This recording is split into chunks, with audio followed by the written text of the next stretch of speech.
Hi there. Today I am counting for Syria the Arabian Nights or 1001 Nights. Here's the jacket of the newest translation that I used by Yasmin Seal, heavily annotated, by the way.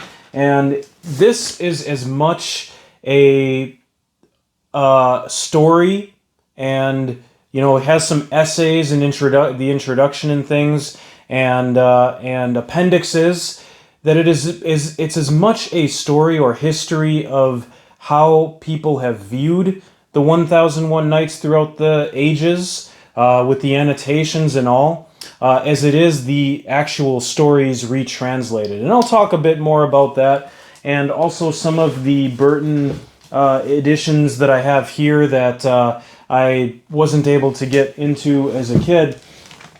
And, wow, what do I even cover first? So why Syria? What's the argument? Well, if you've been following the channel, I try to use this project of reading around the world to read as many of the classics and the great books as possible, while still, reasonably counting them for certain countries, but some of them are a bit of a stretch. I counted Epic of Gilgamesh for Iraq. I'm counting Arabian Nights for Syria, simply because Syria is, with very little research, but the research I did do online shows me that Syria was the kind of first area, what is now modern-day Syria, the first place where these tales were kind of compiled and written down in one document. So, and also it was where one of the earliest compilations and translations, Gayan, I think is his name, from French. But yeah, he did his. He got a lot of his work from a Syrian storyteller, and from what I gathered. And Syria kind of acted as a gateway to the wider world, or the West, we could say maybe, for these stories. And also, the translator of this newest edition that I'm using is part Syrian. So those are all my reasons for counting it for Syria, just because it has such an important role in the history of the concept of the 1001 Nights and Arabian Nights as we know them. Because, of course, there aren't an exact 1001 Nights. The editions that do actually distill it into 1001 exact nights are retellings, inventions. The original Arabian documents, from what I gathered, there's no ending, and there isn't a set number of stories. This is an evolving collection of stories within stories that are passed down through the years. And so the Arabian Nights, more than a book, is almost a concept, an idea, and to really actually experience all of its iterations, all of what it is, you would have to devote probably more than a lifetime, or a good part of your lifetime, to really see and hear and read it all. So I don't feel bad having only read some selections, counting this for Syria, but if you are looking for someone who is really analyzing this book, can really share your love of these stories, if that's the case, I'm not the one. I had some difficulties with this, and I have had difficulties getting into the Arabian Nights throughout my life. And I'm going to talk a little bit about that, because when you can't get into a modern work, it might be on the author, because most books are not great books. But when you can't get into a classic, something, stories that are loved and cherished throughout the world, after having tried multiple editions, it's time to do some self-reflection. And that's what I'm going to do here, because this is first and foremost a video diary for myself. And if I actually cared about, getting this video to the right people, I suppose I would call it something like Why I Enjoy Some Classics and Not Others, or something like that. But it's something I want to talk about. And also, I'm rebranding this channel for myself. I'm not actually going to change the name, but I might change the name of the playlist to 1001 Nights of Reading. There's nothing that horrifies me more than thinking of this project or this video diary as something that is just going to go on and on and on. And I know, maybe there's people that enjoy these videos and would like to see them go on for many, many years. I don't know. I don't feel that way. So I'm kind of, I'm rethinking of this project as 1001 Nights of Reading the World. And I was inspired to do that by, just this whole preparing for this video and things. But when is the first day? So, of course, this is probably not important to you, but it's important to me.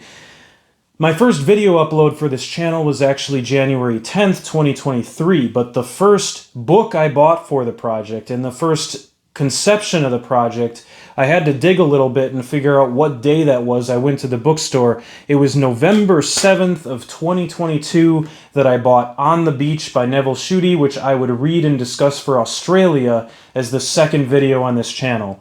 I read that book in November, and I started reading some of Kafka's short stories in December, and then I reread Tove Jansson's The True Deceiver, made the video about that book, and, well, the rest, maybe you've been following the rest of it for the last year and 8 months, or maybe not. So following this reasoning, if we start at November 7th, 2022, and go 1001 nights from then, or 2 years, 8 months, and 28 days, we get August 4th, 2025 as the official end of this project, 1001 Nights of Reading the World. So instead of reading a book from every country, it's 1001 Nights of Reading the World, and August 4th, 2025 is the day that this video diary stops. That doesn't mean I'm going to stop trying to make good videos or good essays. I don't know what I'm going to do after that, but I want to do something with this whole, Reading the World project, but maybe something more produced, try to go for kind of quality videos over quantity.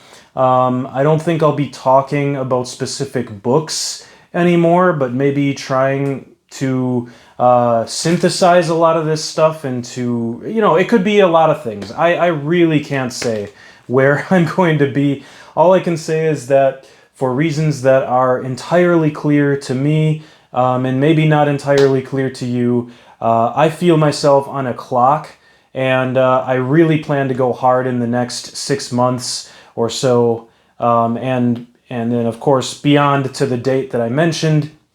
But the next 6 months, you can probably expect to continue to see this pace of every 3 or 4 days there will be a video. I'm staggering my reading in a way so that I can mix really short books and really long books, and that's how I'm doing it. I always have multiple things going on at once. I'm enjoying this project, even the times that it seems I'm not enjoying it.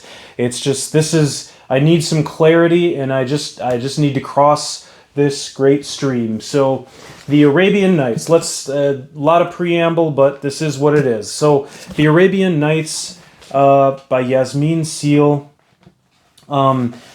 I already talked a little bit about that. Not by Yasmin Seal, translated by Yasmin Seal, right?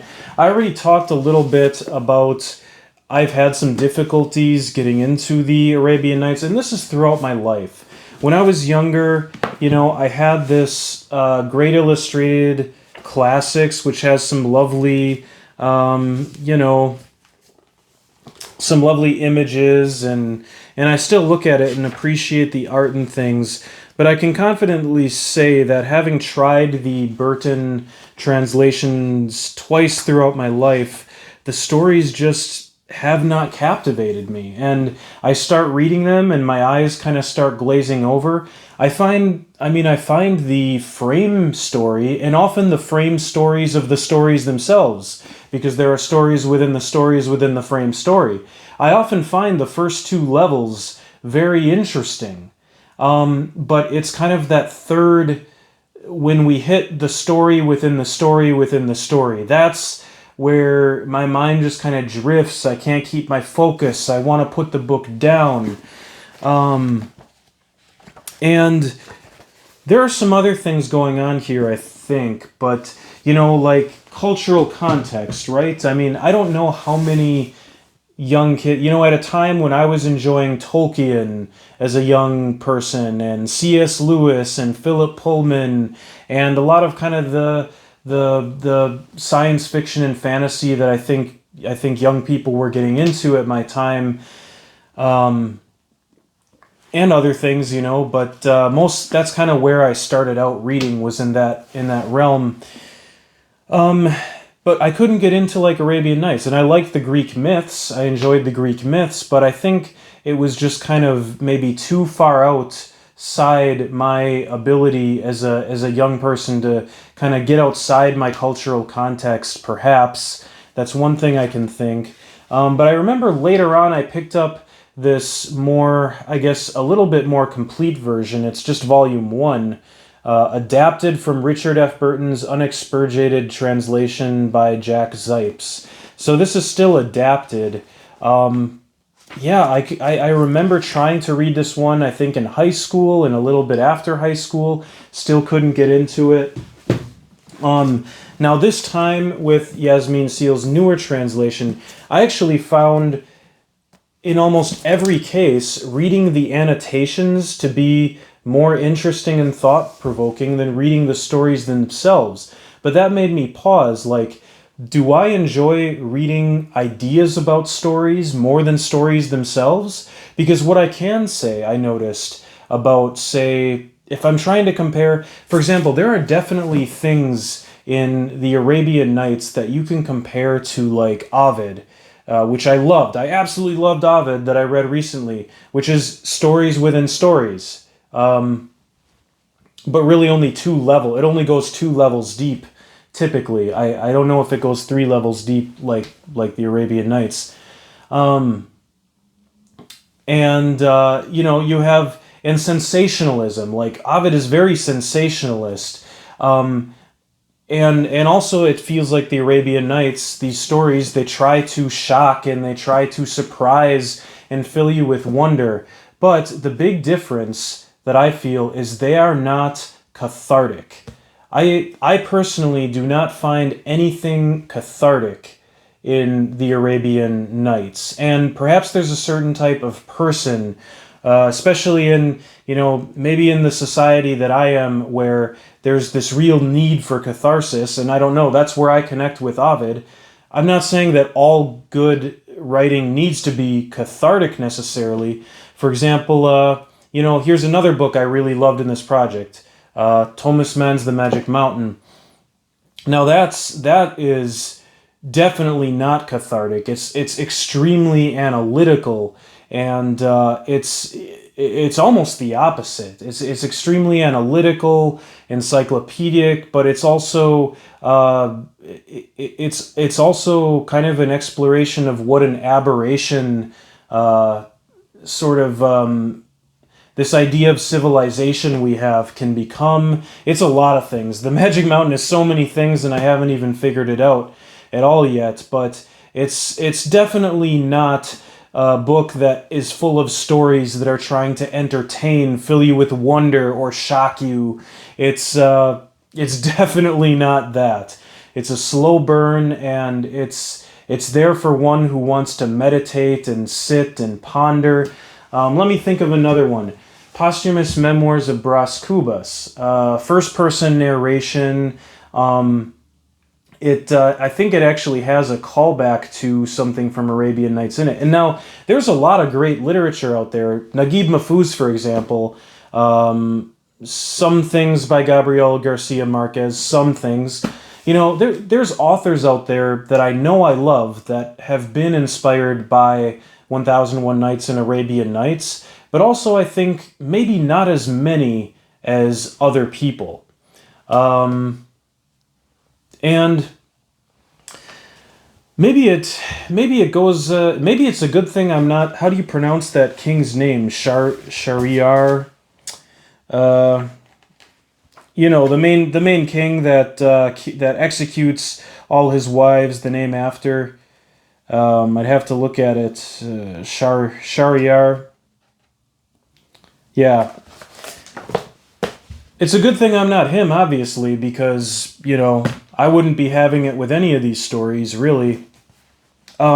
it's not to say I didn't enjoy some of them and some things about some of them, but even so the ones that I read, the story of the merchant and the genie, the story of the fisherman and the genie, the story of the porter and the three women of Baghdad, the story of Dalilah the crafty, the story of Sinbad the sailor. Of all of them, Sinbad the sailor was the one that came closest to really pulling me in. I mean, the first two I mentioned, actually, I would say probably my favorite of all of them that I read. I read more than this too, but what it really became as I was going through this book was skimming the stories and reading more of the annotations about kind of the story of the story, these annotations on the side, and the ways that people have interpreted them throughout the years. And one thing I will say, everything I'm saying about Arabian Nights right now, this isn't over. I am certain I will come back to the Arabian Nights, the 1001 Nights, because it's a classic. And if I'm unable to get into it, it's a quality, it's reflecting on me, and it's not reflecting probably on these stories. But where I'm at is I see it as just kind of sensationalist, entertaining literature, and I'm never really convinced by the sort of psychological approach that sometimes, like the introduction and some essays in here and some of the annotations, they try to take a very psychoanalytic approach to this whole thing and say, like, you know, Scheherazade is trying to get into the head of Shahryar and playing mind games with him, and that and trying to find a sort of psychological arc to these stories, when that seems really kind of strange to me, when these are just kind of compilations from a lot of different places and there's no true ending. And so the psychoanalytic approach never really works for me because I feel like there's no overall arc. And I think that's another major difference from like why I really like Ovid. Or for example, what a good contrast here is the Ramayana. Right now, I'm reading it very slowly. But I am really actually getting into the Ramayana after several tries. It took me several tries, but by imagining it as a kind of, and I don't know why I have to do this, but when I start imagining the Ramayana as like a science fiction story with like a mix of like high technology or something on an alien world, I really start to get into it. I think it's really cool and it works that way. And in fact, I searched and I'm like, I saw that there are sci-fi retellings of the Ramayana, but maybe that's part of my, you know, mind getting corrupted by video games and having to see classic tales through a different lens rather than their historic lens. I don't find historic lenses of things particularly, I don't know, invigorating or keep my attention. And again, maybe that's a problem with me, but I don't think the same thing would work with the Arabian Nights because I have a really hard time just enjoying the stories for what they are. And I mean, for me as like an introvert kind of I don't really have a lot of tolerance for large gatherings. I can only imagine what fresh hell it would be to just be forced to listen to somebody tell me story after story after story with no particular purpose or arc or architecture or construction.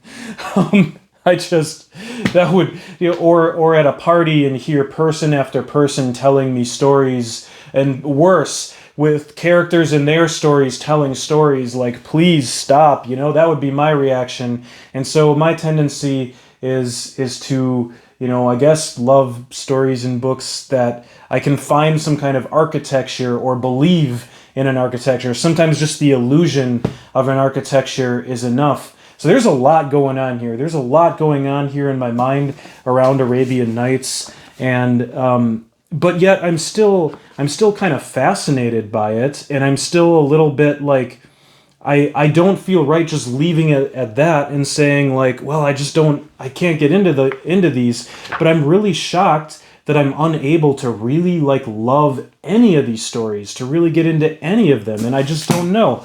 Is it a cultural thing? Is it Is it just, yeah, I guess my preferences, or being unable to just sit back and enjoy a clever sensational story? Maybe I need to hear it told out loud. Maybe it would be better seeing it as a stage play. Maybe I'd enjoy it more. I mean, heck, I watched the Disney movie Aladdin like 20 times as a kid, probably, right? And I was okay with it. And obviously the real story of Aladdin, as I was able to tell just by the quick reading I did of it, is nothing like that.